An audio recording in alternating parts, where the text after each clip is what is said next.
क्या वो दूर बके जा रही हो? आप खबर खाती हो क्या? कह देते हैं दीदी, हमको तो कह दोगी। दुनिया का घर के पिछवाड़े में एक लड़का था लफंगा जैसा। यह देखो कैसे मुंह छुपा के शर्माए खड़ी है। गीता ने उठाया मिली के चरित्र पर सवाल। मिली उसकी मम्मी को करना पड़ा शर्मिंदगी का सामना।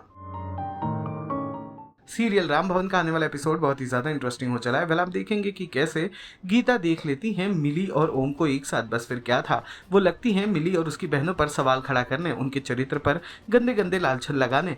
वो उनके पूरे के पूरे परिवार को चरित्रहीन बताते नजर आती हैं। मिली उसकी मम्मी और बहनें इस बात को झुटलाते नजर आती हैं। वो रिक्वेस्ट करती हैं गीता से कि वो ऐसे इल्जाम उन पर ना लगाए, लेकिन वो कहाँ मानने वाली थी। इतना ही नहीं, ओम भी मिली की ओर से और उसके परिवार की ओर से गीता को समझाते नजर आते हैं, लेकिन गीता उनकी एक ना सुन रही थी। वो तो लगातार मिली और उसके परिवार वालों पर घिनौने इल्जाम लगाते जा रही थी, जिससे मिली कहती है कि अब बस मैं इससे ज्यादा बर्दाश्त नहीं कर सकती और मुझे लगता है मुझे जीने का कोई अधिकार नहीं। जो सुनकर हर कोई हो जाता है हैरान। होगी महाराज जी, का देख लिए हम। राम राम राम राम। देखिए आंटी प्लीज, आप गलत समझ रही हैं। आप हमारी बात सुनिए। अब क्या देखें? अब भी कुछ इससे ज्यादा दिखाने के लिए बचा है? अपनी बिटिया रानी से कुछ ना दिखा हुआ है। अरे लाज शर्म का सीमा लांघ गई तुम्हारी बेटी, खुलेआम शुरू हो गई। अरे क्या बोलने जा रही है? ऐसा क्या गलत कर दिया मिली ने? हम दोस्त हैं, उसकी तबीयत खराब है तो हालचाल पूछने आ गए बस। वाह, का तरीका है हालचाल पूछने का, है ना?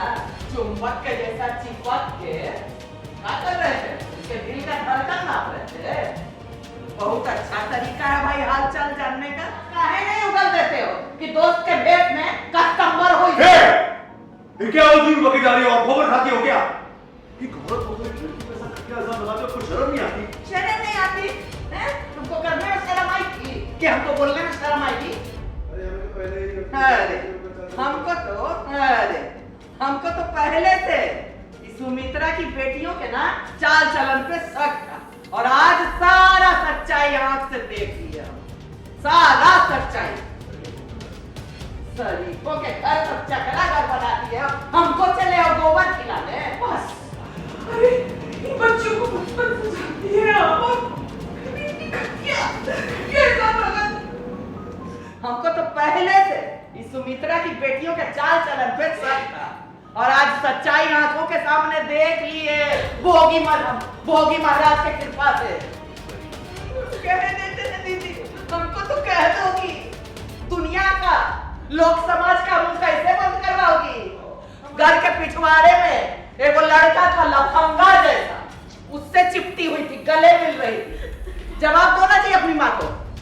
यह देखो कैसे मुंह छुपा के शर्माए खड़ी है। देखिए आंटी आप प्लीज चुप हो जाइए। अरे आप चुप हो जाइए बेटा जी, हमको बोलने दीजिए कि हम इन लोग जैसी लड़की को, इस औरत को अपने घर में रहने का जगह दे दिए।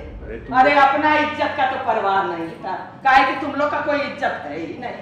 कम से कम जिस घर में दाना पानी चल रहा है तुम माँ बेटी लोग का, उस घर के इज्जत का मान रख लेती। इतनी बदनामी फैला रही है। बाप रे बाप, इतनी बदनामी फैलने के बाद कौन इज्जतदार घर का आदमी है जी जो अपनी बेटी को हमारे सन्नी के साथ ब्याहेगा? बोलो एक नंबर की कुलत। बोलो एक नंबर की कुलच्छनी है ये लड़की, बेशर्म। बस काकी, आपको इस बात से अफसोस है ना कि हम जिंदा कैसे बच गए? ये प्रॉब्लम भी सॉल्व कर देते हैं।